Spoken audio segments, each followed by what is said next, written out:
distinguished guests, the President of the United States, Joe Biden. Hey, buddy. Thank you. Please be seated. Well, good evening. We just concluded this year's NATO summit, and the consensus among the members was it was a great success. It was especially momentous because it represented the 75th year of the most important military defense alliance in the world's history of the world. We should never forget that NATO grew out of the wreckage of World War II, the most destructive war in history. The idea was to create an alliance of free and democratic nations that would commit themselves to a compact of collective defense. Standing together, they knew we'd all be safer. An attack on one would be treated as an attack on all. And it's worked because a would-be aggressor knows if they attack one of us, they'll be attacked by all of us. Sending that message is the best way to deter aggression and prevent wars in the first place. For those who thought NATO's time had passed, they got a rude awakening when Putin invaded Ukraine. Some of the oldest and deepest fears in Europe roared back to life because once again, a murderous madman was on the march. But this time, no one cowered in appeasement, especially the United States. We collected intelligence that Russia was planning to invade Ukraine months before the invasion. I directed the intelligence community to be a significant amount of intelligence be declassified so I could start building an international coalition to oppose the invasion. Then in February, some of you remember, I warned the world that the invasion was imminent. I rallied a coalition of 50 nations from Europe to Asia to help Ukraine defend itself. Many foreign policy experts thought as Putin amassed Russian forces just 100 miles north of Kyiv, the capital of Ukraine, but Putin thought it was the mother home of Russia. The capital would fall in less than a week. But the Ukrainian people, backed by a coalition to help build, stopped them. Today, Kyiv still stands, and NATO stands stronger than it has ever been. During the week of this summit, several heads of states made it a point in their statements to thank the United States and to thank me personally for all that NATO has achieved. NATO is not only stronger, NATO is bigger because we led the charge to bring in Finland and Sweden into the alliance, and it makes a gigantic difference. Excuse me. Meanwhile, my predecessor has made it clear he has no commitment to NATO. He's made it clear that he would feel no obligation to honor Article 5. He's already told Putin, and I quote, "Do whatever the hell you want." In fact, the day after Putin invaded Ukraine, here's what he said. It was genius. It was wonderful. Some of you forgot that, but that's exactly what he said. But I made it clear, a strong NATO is essential to American security. And I believe the obligation of Article 5 is sacred. And I would remind all Americans, Article 5 is invoked only once in NATO's long history, and that was to defend America after 9/11. I made it clear that I will not bow down to Putin. I will not walk away from Ukraine. I will keep NATO strong. That's exactly what we did, and exactly what we'll continue to do. Now, the future of American policy is up to the American people. This is much more than a political question. It's more than that. It's a national security issue. Don't reduce this to the usual testament that people talk about, issues of being a political campaign. It's far too important. It's about the world we live in for decades to come. Every American must ask herself or himself, is the world safer with NATO? Are you safer? Is your family safer? I believe the American people know the answer to all those questions is yes. And I believe the American people understand that America is stronger because of our alliances. I believe the American consensus from Truman to Reagan to me still holds today. America cannot retreat from the world. We must lead the world. We're an indispensable nation, as Madeleine Albright wrote. Now let me turn to three other key issues. Just this morning, we had a great economic report showing inflation is down. Overall prices fell last month. Core inflation is the lowest it's been in 3 years. Prices are falling for cars, appliances, and airfares. Grocery prices have fallen since the start of the year. We're going to keep working to take down corporate greed to bring those prices down further. Meanwhile, Trump's calling for a 10% tariff on everything Americans buy, including food from overseas, vegetables, and other necessities. And economists tell us that would cost the average American working family another $2,500 a year. It's a tax of $2,500 a year. Second, our efforts to secure the border, southern border, is working. After Trump killed the bipartisan effort to secure the border, Republicans and Democrats had worked on, because he thought it would benefit me and make him a loser, Republicans walked away. So I took executive action last month. As a consequence, working with Mexico, border encounters have gone down over 50%. The current level is lower today than when Trump left office. Third, for months, the United States has been working to secure a ceasefire in Gaza, to bring the hostages home, to create a path for peace and stability in the Middle East. 6 weeks ago, I laid out a detailed plan in writing. It was endorsed by the UN Security Council, the G7. That framework is now agreed on by both Israel and Hamas. So I sent my team to the region to hammer out the details. These are difficult, complex issues. There's still gaps to close. We're making progress. The trend is positive, and I'm determined to get this deal done and bring an end to this war, which should end now. Let me conclude where I began. We're the United States of America. We are the indispensable nation. Our leadership matters. Our partnerships matter. This moment matters. We must rise to meet it. With that, I'll take your questions. I've been given a list of people to call on here. Reuters, Jeff Mason.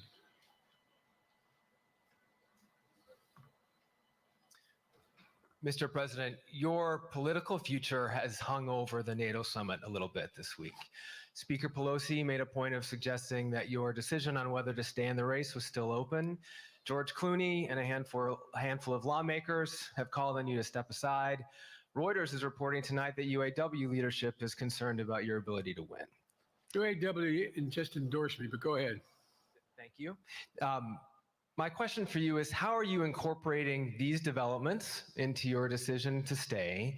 And separately, what concerns do you have about Vice President Harris's ability to beat Donald Trump if she were at the top of the ticket? Look, I wouldn't have picked Vice President Trump to be vice president, but I think she was not qualified to be president. So let's start there. Number one, the fact is that the consideration is that I think I'm the most qualified person to run for president. I beat him once, and I will beat him again. Secondly, the idea, I served in the Senate a long time.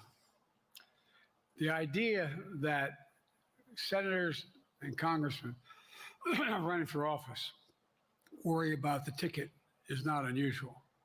And I might add, there are at least 5 presidents running or incumbent presidents who had lower numbers than I have now, later in the campaign. So there's a long way to go in this campaign. And so I'm just going to keep moving, and because, look, I got more work to do. We got more work to finish. There's so much, we've made so much progress. Think about it. Think about where we are economically relative to the rest of the world. Name me a world leader who wouldn't want to trade places with our economy.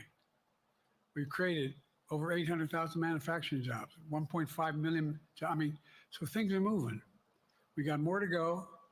Working class people still need help. Corporate greed is still at large. Their prices, the corporate profits have doubled since the pandemic. They're coming down. And so I'm optimistic about where things are going. Danny Kemp, AFP. Thanks. Thank you, Mr. President. I wanted to ask you about you mixed up Presidents Zelensky and Putin earlier today. And you now have sort of your key allies, including the British Prime Minister, the President of France, the German Chancellor having to step in and make excuses for you on that. Officials here are saying off the record that your decline has become noticeable. Hasn't this now, frankly, become damaging for America's standing in the world?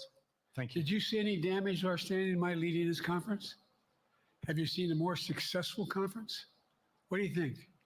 And the Putin piece, I was talking about Putin, and I said, and now, at the very end, I said, here, I mean, Putin. I said, no, I'm sorry, Zelensky. And then I added 5 other names. Look, guys, the idea anybody suggests that we haven't had an incredibly successful conference.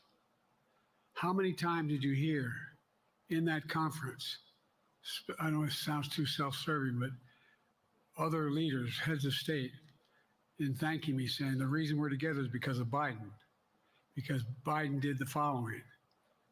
Look, folks, this is,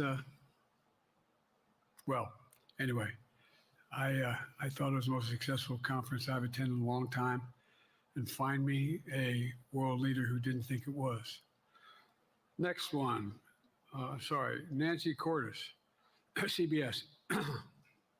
Thank you, Mr. President. You mentioned other instances in history where presidents have faced a challenge, but what makes this moment in history so unique is that it is not your enemies who are calling on you to reconsider your decision to stay in the race. It's your friends, supporters, people who think you've done a great job over the past 4 years.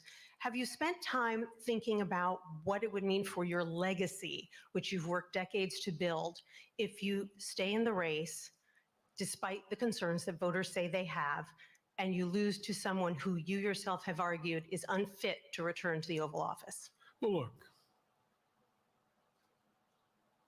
I'm not in this for my legacy. I'm in this to complete the job I started. As you recall, understandably, many of you and many economists thought my initial initiatives that I put forward, can't do that, it's going to cause inflation, things are going to skyrocket, the debt's going to go up. What are you hearing now from mainstream economists? 16 economic Nobel laureates said I've done a hell of a job. That under my plans so far and what's going to happen in the future if I've reelected, that things are going to get much better. Our economy is growing. I was determined when I got elected to stop the trickle-down economic theory, that if the wealthy did very well, everybody else would do well. My dad was a well-read, decent guy. I don't remember much trickling down on his kitchen table. Middle-class people and working-class people need help. And so what happened is I decided to was able to implement as president what I believed when I was a senator. And that is that the way to build this economy is from the middle out and the bottom up. That way we grow the economy. And the wealthy still do very well. They do fine. And guess what? Find me an economist, a mainstream economist who said we haven't done well. What have we not done that isn't working right now? And so we got more to do though. We got to finish the job. And by the way, I come from the corporate state of the world. Delaware has more corporations registered in Delaware than every other state in the nation combined. I'm not anti-corporate, but corporate profits have doubled since the pandemic, doubled. It's time things get back in order a little bit. It's time, for example, if I'm reelected, we're going to make sure that rents are kept at 5% increase in corporate rents for apartments and the like and homes are limited to 5%. We're going to make a lot of changes that I've been talking about because we're going to continue to grow this economy. And by the way, remember how I got so roundly criticized for being so pro-union, not labor, union. Well, guess what? I've been the most pro-union labor president in history. Not a joke. And guess what? We had the Treasury Department do a study. When unions do better, everybody does better. Everybody does better. And we talk about how, for example, remember when we talked about getting the computer chip industry back in the United States? Used to be 40% of the industry. We invented the chip. 40% of the industry was in the United States. And former presidents decided that the best way to do it is find the cheapest labor in the world, send the product over there and import what the product was. And so what did I do? I was told not to go over to Europe, to Asia, including Europe, but Asia. And I remember going to South Korea, convincing them to invest $20 billion in the United States to build computer chip factories. And I asked why when they finally decided to do it. And the answer was because you have the safest economy in the world, and you have the best workers in the world. So the whole idea here is we've invested, there's over $50 billion in investment in computer chip manufacturing just coming into being. None of you thought that would happen. None of you thought that would happen. But it's happening. It's happening. And it's going to grow economies all through. And by the way, red states and blue states. Manufacturers as much in red states as blue states. I've made no distinction. So my generic point is that the idea that we can't continue to build and grow the economy, make it fairer.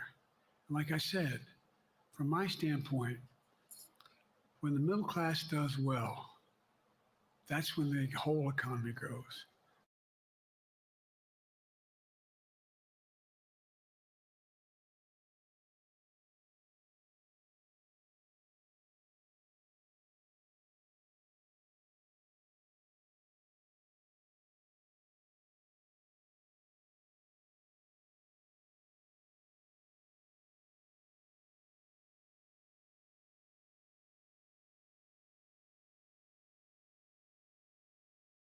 Any issue on the board. This was a hell of a prosecutor. She was a first-rate person, and in the Senate, she was really good. I wouldn't have picked her unless I thought she was qualified to be president. From the very beginning, I made no bones about that. She is qualified to be president. That's why I picked her. Felicia Schwartz, Financial Times. Thank you, Mr. President. Presidency is the most straining job in the world, and it's 24/7. How can you say you'll be up for that next year, in 2 years, in 4 years, given the limits you've acknowledged that you have today? The limits I've acknowledged I have? There's been reporting that you've acknowledged that you need to go to bed earlier and your evening around 8. That's not true. Look, what I said was, instead of my every day starting at 7 and going to bed at midnight, it'd be smarter for me to pace myself a little more. And I said, for example, the 8, 7, 6 stuff, instead of starting a fundraiser at 9 o'clock, start at 8 o'clock. People get to go home by 10 o'clock. That's what I'm talking about. I'm not talking about, and if you looked at my schedule since I made that stupid mistake in the campaign, in the debate, I mean, my schedule has been full bore. I've done, where's Trump been? Riding around in his golf cart, filling out his scorecard before he hits the ball? I mean, look, he's done virtually nothing. And I have, I don't know how many, don't hold me to it, roughly 20 major events. Some of them with thousands of people showing up. And so I just think it's better.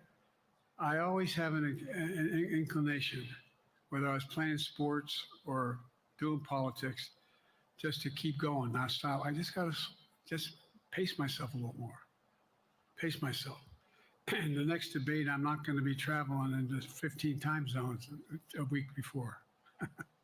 Anyway, that's what it was about.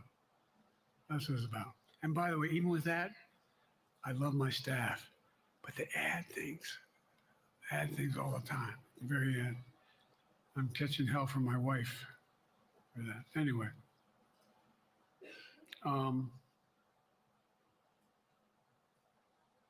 I'm sorry, Zeke Miller, Associated Press.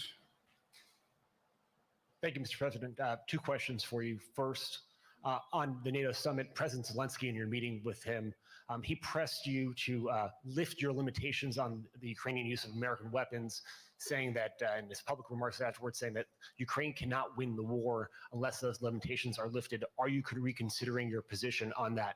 And then secondly, following up on Felicia's question there, leaders of your own party have said that they're not worried about that debate. They're worried about the next bad night and the bad night after that. How can you reassure the American people that you are up to the task and that there won't be more bad nights at a debate stage or somewhere else? First thing about Zelensky asking for the ability to strike deep into Russia. We've allowed Zelensky to use American weapons in the near term and the near abroad into Russia. Whether or not he should be attacked. For example, should Zelensky, he's not. If he had the capacity to strike Moscow, strike the Kremlin, would that make sense? It wouldn't. The question is, what's the best use of the weaponry he has, the weaponry we're getting to him? I've gotten a more long-range capacity, as well as defensive capacity. And so our military is where I'm following the advice of my commander-in-chief, the chief of staff of the military, as well as the Secretary of Defense and our intelligence people. And we're making a day-to-day basis on what they should and shouldn't go, how far they should go in. That's a logical thing to do. Second question related to bad nights, sir. How can you reassure the American people that you won't have more bad nights, whether they be on a debate stage or it's a matter of foreign policy? Well, I tell you what, the best way to assure them is the way I assure myself. And that is, am I getting the job done? Am I getting the job done? Can you name me somebody who's gotten more major piece of legislation passed in 3.5 years? I created 2,000 jobs just last week. So if I slow down, I can't get the job done. That's a sign that I shouldn't be doing it. But there's no indication of that yet. None. What do we got here?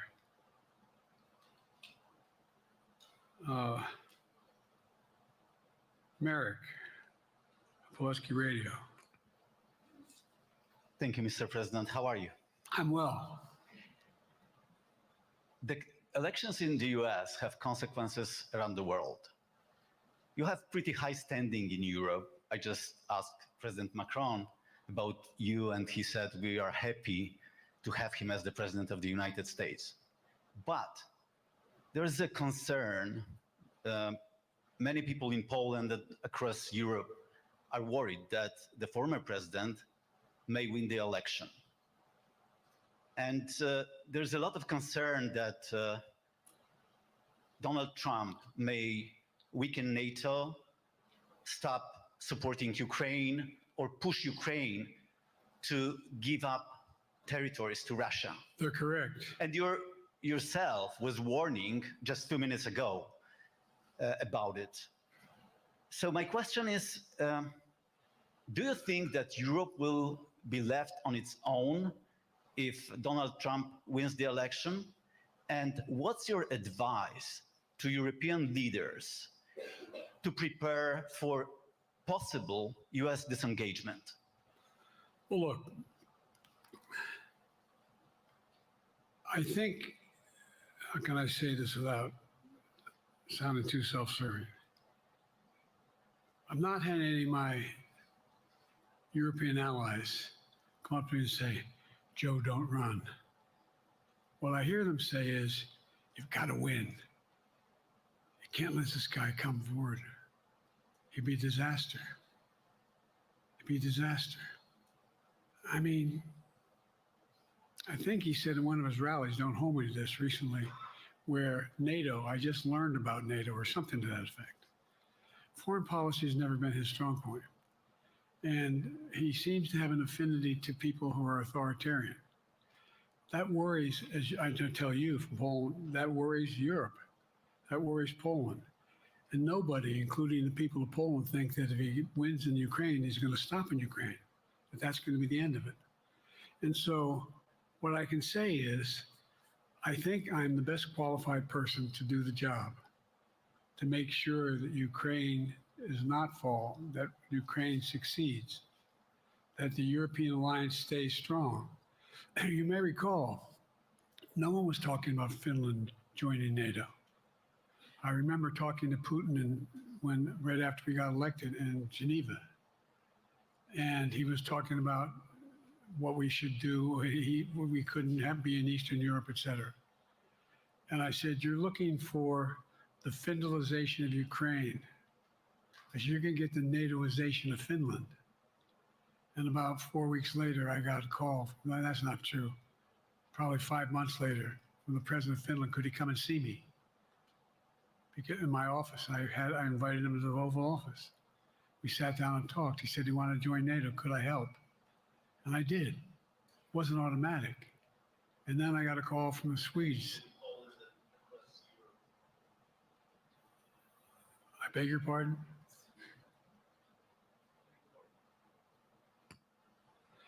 And so Finland joined NATO, 800-mile border is a significant, and they were already allies, but they weren't part of NATO. And you heard, I think you heard, maybe, I can't recall what he said in public there in our closed meeting, but he wouldn't mind being repeated. He said, we decided in Finland, the people of Finland decided they had to be part of NATO. It was in our interest because of the joint ability to be together, to dissuade any attack on Finland. And the same thing with Sweden. It took a lot of selling to some folks, particularly in Turkey and other places, to agree to the expansion. But it expanded. And we're a hell of a lot stronger because of it. We're more secure because of it. And by the way, I was able to get 50 other nations, 50, to support Ukraine. 50. And we were able to bring about a coalition of Europe and Asia, Japan and South Korea.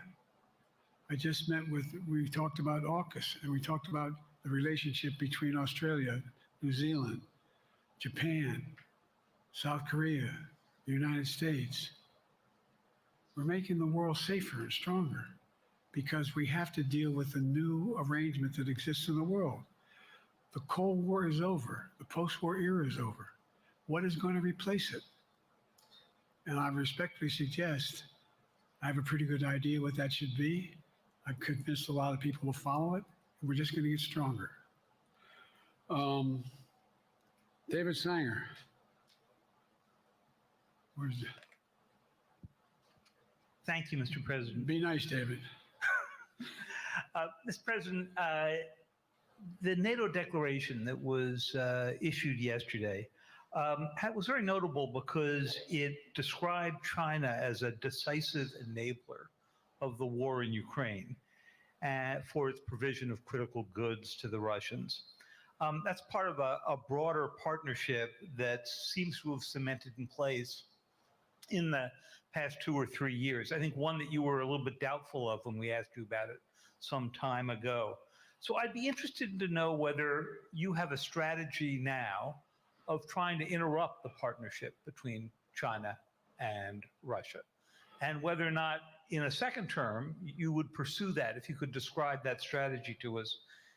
And along the way, could you also tell us whether you think, just to follow up on Felicia's question, that if you were in a room with Vladimir Putin again, the way you were 3 years ago, or with President Xi, that a few years from now you will be able to go negotiate with them, handle them one-on-one?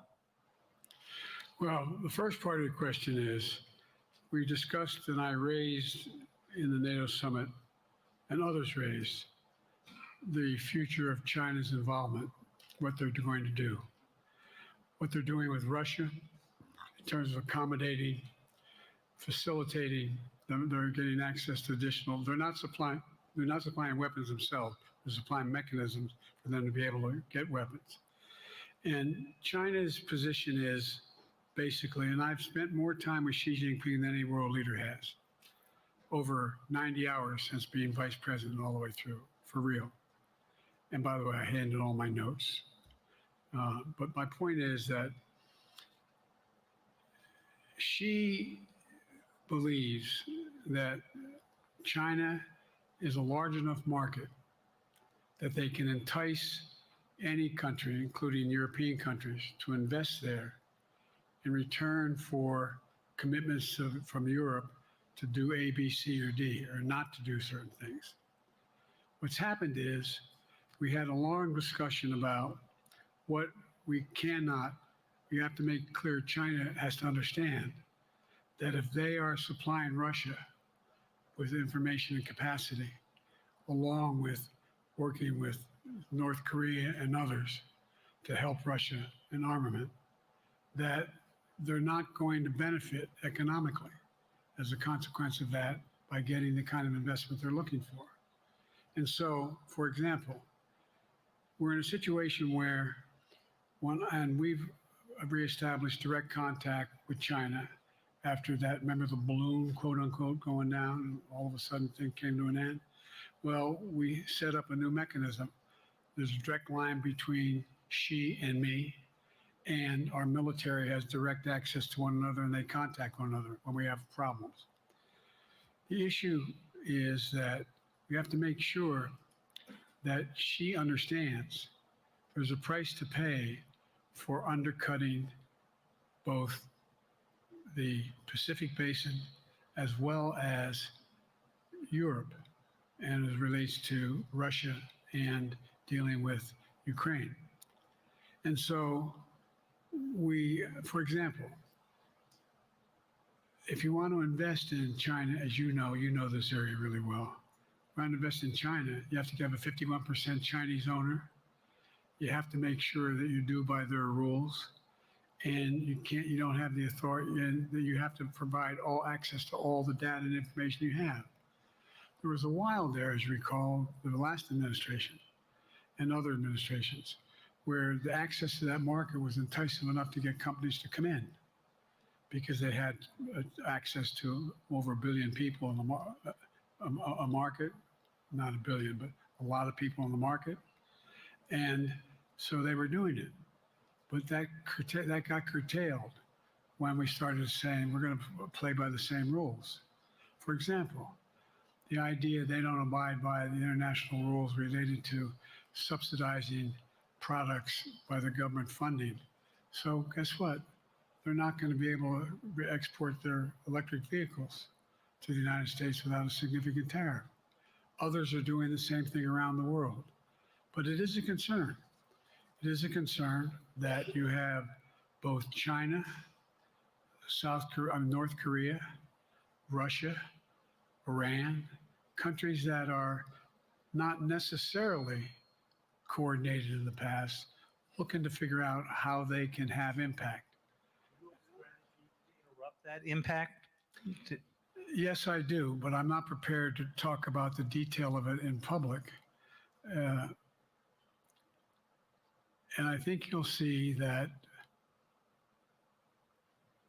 some of our European friends are going to be curtailing their investment in Russia. In China, as long as China continues to have this indirect help to Russia in terms of being able to help their economy as well as help them in, as a consequence of that, their ability to fight in Ukraine.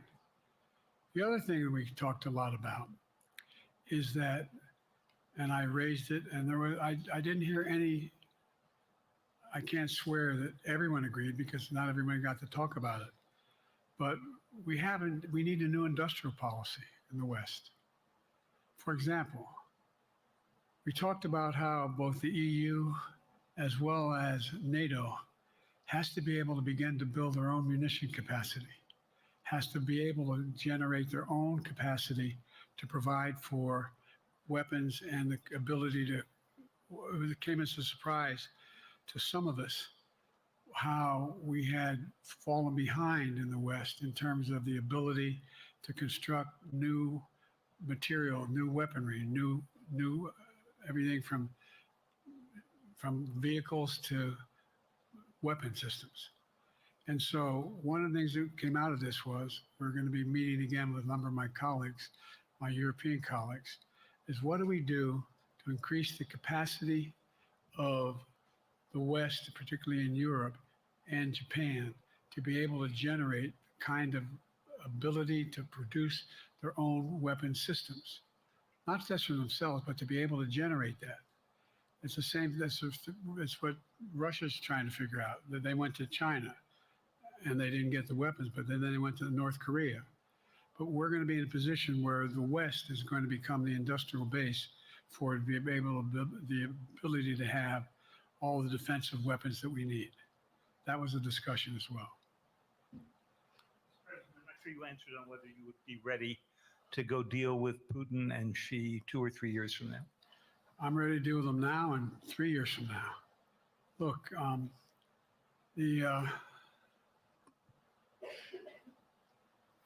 like I said, I'm dealing with Xi right now and direct contact with him.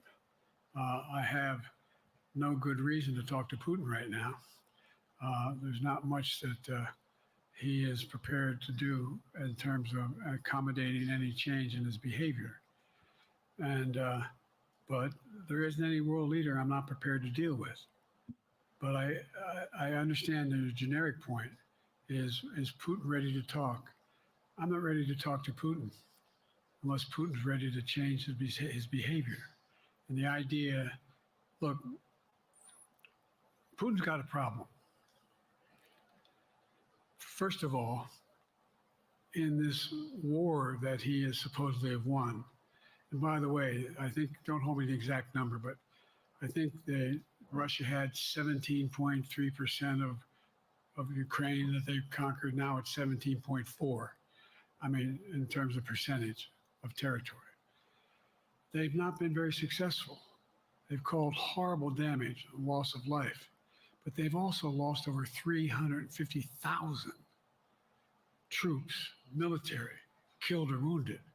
They have over 1 million people, particularly young people with technical capability, leaving Russia because they see no future there.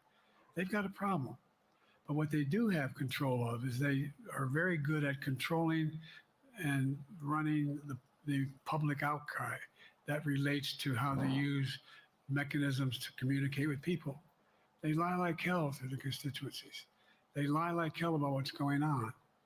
And so the idea that we're going to be able to fundamentally change Russia in the near term is not likely. But one thing for certain, if we allow Russia to succeed in Ukraine, they're not stopping in Ukraine. I recommend, I know you know this because you've written about it, read Putin's speech after they moved in, what it was all about in Kyiv.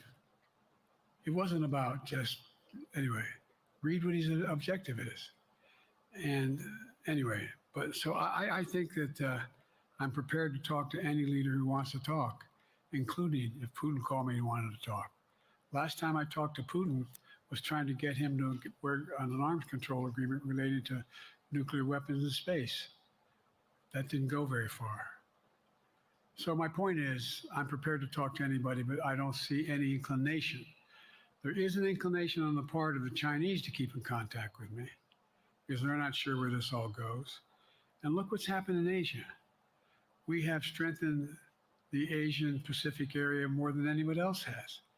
We just put together with today. I brought on. I asked our NATO allies that we bring on the group from the South Pacific, Australia, New Zealand, Japan, Australia. I already mentioned Australia, and I met twice now. I think with the 14 leaders of the Pacific Island nations, and we've slowed down what's going on there. We slowed down China's reach. But there's a lot of work to do. This is a moving target, and I don't take it lightly. Assam from NPR. Thank you, Mr. President. Asma Khalid with NPR. I have two questions. Earlier, you spoke about the ceasefire plan between Israel and Hamas. We're now looking at 10 months of war, and I'm curious if there's anything that you feel personally you wish you would have done differently over the course of the war. And then secondly, if I may, I wanted to ask you about your presidential campaign. I remember covering your campaign in 2020, and there was a moment where you referred to yourself as a, quote, bridge candidacy, a transition to a younger generation of leaders.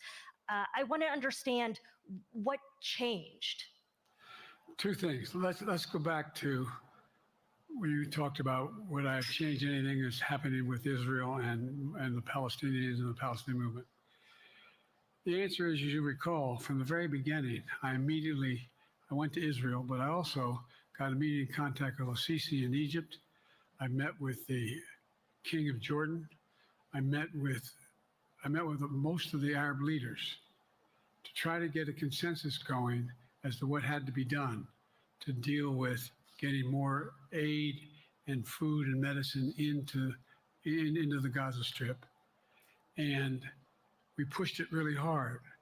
And Israel occasionally was less than cooperative, number one.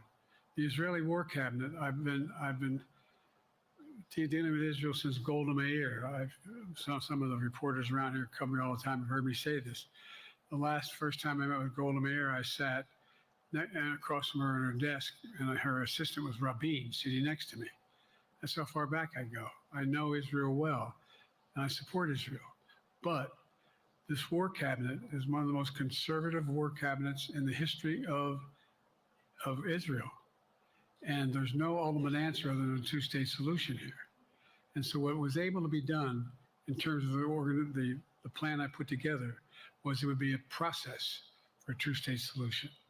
And we get the Arab nations to, particularly from Egypt all the way to Saudi Arabia, to be in a position where they would cooperate in the transition so that they could keep the peace in Gaza without Israeli forces staying in Gaza.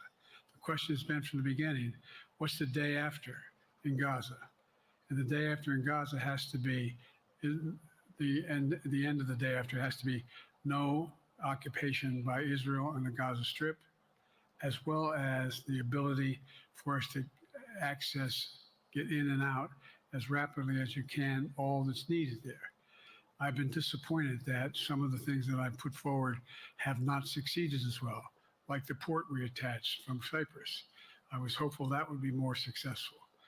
But that's why when I went to Israel immediately after the massacres that occurred at the hands of Hamas, the one thing I said to the Israelis, and I met with the War Cabinet and with Bibi, don't make the same mistake America made after bin Laden. There's no need to occupy anywhere. Go after the people who did the job. You may recall, I still get criticized for it, but I was totally opposed to the occupation and trying to unite Afghanistan. Once we got bin Laden, we should have moved on because it was not no one's ever going to unite that country. I've been over every inch of that, not every inch, the entirety from the poppy fields all the way to the north. I said, don't make the same mistake we made. Don't think that's what you should be doing, is doubling down. We'll help you find the bad guys, Sinwar and company. And all this criticism about I wouldn't provide when the weapons they needed. I'm not providing them 2,000-pound bombs. They cannot be used in Gaza or any populated area without causing great human tragedy and damage. But remember what happened when you had the attack on Israel with rockets and ballistic missiles. I was able to unite the Arab nations as well as Europe, and nothing happened. Nothing got hurt. It sent an incredible lesson to what was going on from the Middle East. So there's a lot of things in retrospect I wish I had been able to convince the Israelis to do. But the bottom line is we have a chance now. It's time to end this war. Doesn't mean walk away from going after Sinwar and Hamas. And if you notice, you know better than most, there is a growing dissatisfaction on the West Bank from the Palestinians about Hamas. Hamas is not popular now. And so there's a lot of moving parts. I just have to keep moving to make sure that we get as much done as we can toward a ceasefire, and get those. And by the way, look at the numbers in Israel. I mean, my numbers are better in Israel than they are here. But then again, they're better than a lot of other people here too. But anyway, bridge candidacy in 2020, you referred to yourself as being a bridge candidate for a younger, fresher generation of Democratic leaders. And I wanted to know what changed. What changed was the gravity of the situation I inherited in terms of the economy, our foreign policy, and domestic division. And I think, I won't put words in anybody's mouth. Most presidential historians give me credit for having accomplished more than most any president since Johnson and maybe before that to get major pieces of legislation passed. And what I realized was my long time in the Senate had equipped me to have the wisdom to know how to deal with the Congress to get things done. We got more major legislation passed that no one thought would happen. And I want to finish it, to get that finished. If tomorrow, if we had a circumstance where there was a lineup and I hadn't inherited what I did and we just moved things along, anyway, it's going to change. Last question. Haley Bull, Scripps. Or no, Josh Weingrove, I'm sorry, was the next one. I'll do two more questions. Thank you, Mr. President. Many of your colleagues, Democrats in the Hill, are watching tonight as they assess what they want to say about your candidacy. I'm wondering how you're thinking of this right now. It seems like your answer is clear, but they're watching how things go tonight, tomorrow in Michigan, next week in Texas and Nevada. Are you thinking that way about whether how the next week or two goes would inform your Am I using that way, you said? Are you thinking that way about how the next 2 weeks go? Will that affect your decision, or are you fully determined on running in November as the party's nominee? I'm determined on running, but I think it's important that I allay fears by let them see me out there. Let me see them out. You know, for the longest time it was, you know, Biden's not prepared to sit with us unscripted. Biden's not prepared to, anyway. And so what I'm doing is, and I've been doing, I think we've done over 20 major events from Wisconsin to North Carolina to demonstrate that I'm going out in the areas where we think we can win, where we can persuade people to move our way, or people are already there. And then look, the other thing is, we have the most extensive campaign organization of anybody's had in a long, long time. We have well over 1,000 volunteers knocking on doors, making phone calls, making tens of thousands of phone calls. We have headquarters. I forget exactly how many. I don't want to cite a number and then find out I'm off. But we have scores of headquarters in all the toss-up states. We're organized. We're moving. And that's awful hard to replace in the near term. And so, and here's the other thing. I was in the Senate a long time.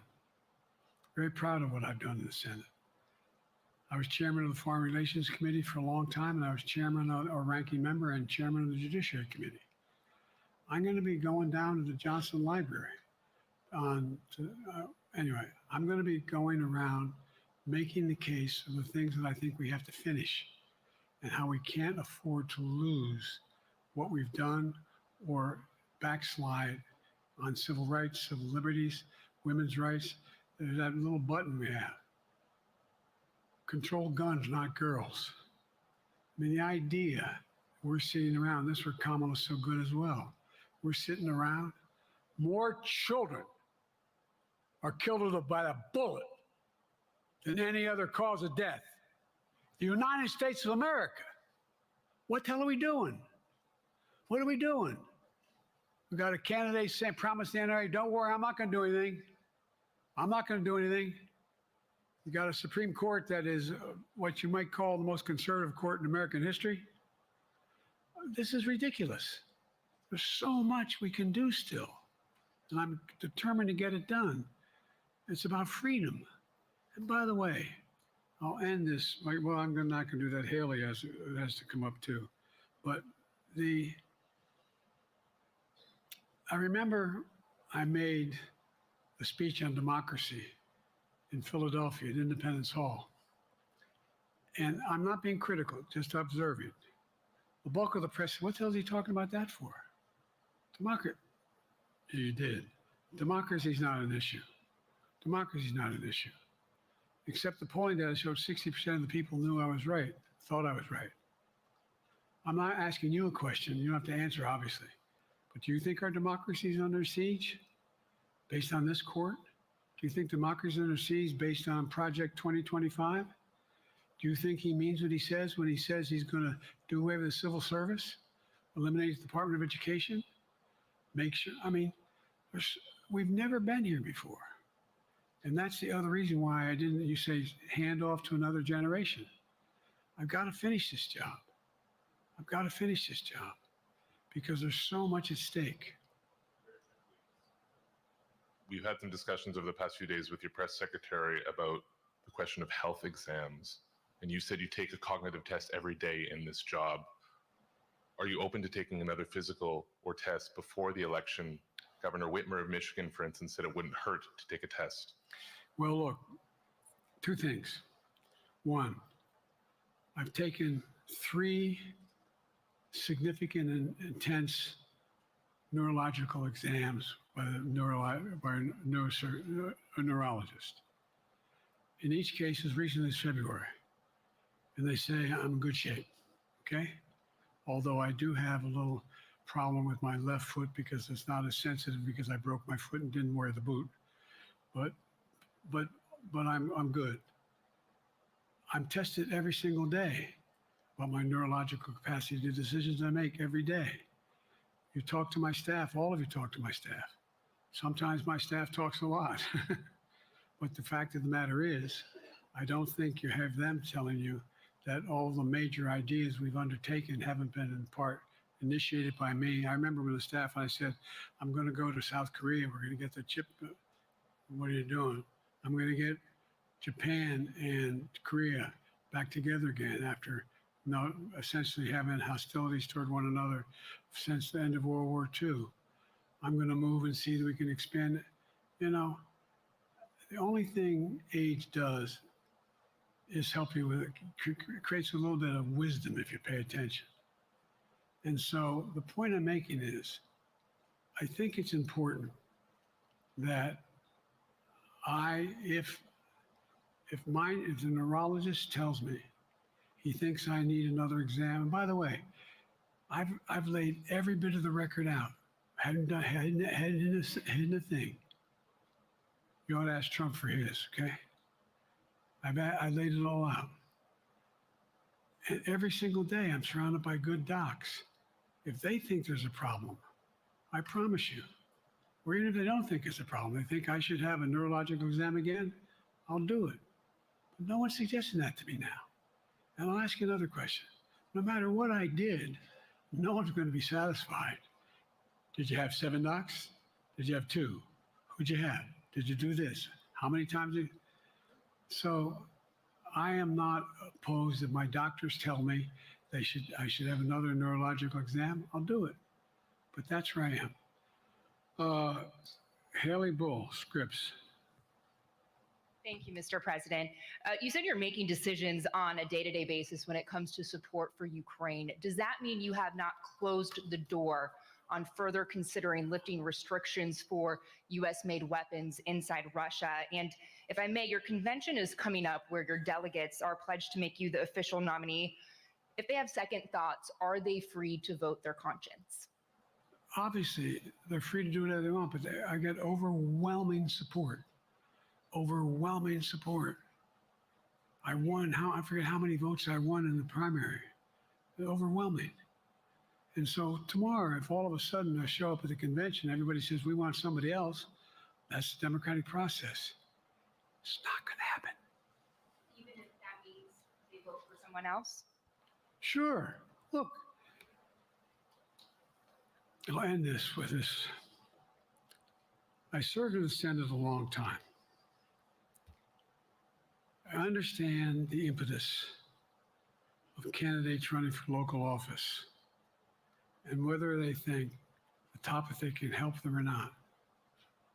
In my state of Delaware, which was a very, at least it was a red state when I started, in terms of we now talk red and blue. I don't recall most of the Democratic presidents winning my state when I was a candidate. The truth of the matter is, I understand the self-interest of every candidate. If they think that, running with Biden at the top is going to hurt them, then they're going to run away. I get it. But so far, go and look at the polling data in their states. Look at the in-depth, and by the way, I think you'd all acknowledge, and you're all experts. I'm not being solicitous about the president. You're experts on this stuff. How accurate does anybody think the polls are these days? I can give you a series of polls where you have likely voters, me versus Trump, where I win all the time. When the unlikely voters vote, he wins sometimes. The bottom line is all the polling data right now, which I think is premature because the campaign really hasn't even started. I mean, it hadn't started in earnest yet. Most of the time, it doesn't start till after September, after Labor Day. So a lot can happen. But I think I'm the best I believe I'm the best qualified to govern. And I think I'm the best qualified to win. But there are other people who could beat Trump too. But it's awful start from scratch. And, we talk about, money raised. We're not doing bad. We got about $220 million in the bank. We're doing well. So with that, you have want to follow up on any of that you just asked me? Yes. You earlier explained confidence in your vice president. Yes. If your team came back and showed you data that she would fare better against former President Donald Trump, would you reconsider your decision to stay in the race? No, unless they came back and said, there's no way you can win. Me. No one's saying that. No poll says that. Okay. Thanks. This ends tonight's press conference. Thanks, everybody.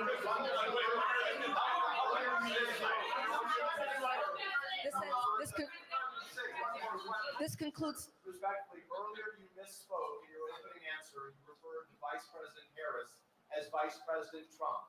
Right now, Donald Trump is using that to mock your age and your memory. How do you combat that criticism from tonight?